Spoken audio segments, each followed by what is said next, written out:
On your smartphone, open the Instagram app and log into the account, which account you want to deactivate or delete. Now go to your Instagram profile, tap this hamburger menu and tap on Account Center. In Account Center, tap on Manage Accounts and here select the Instagram account that you want to delete or deactivate. So I want to deactivate this Instagram profile, so I'm tapping on Manage. In here, tapping on Deactivation or Deletion. And now choose whether you want to deactivate your account or delete your account.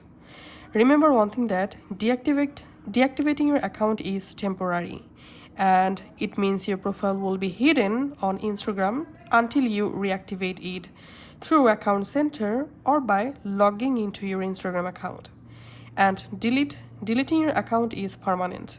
When you delete your Instagram account, your profile, photos, videos, comments, likes and followers will be permanently removed. If you would just like to take a break, you can temporarily deactivate your account instead of delete. So select any of the option, tap on continue, then verify your Instagram account password and your account will be deactivate or delete.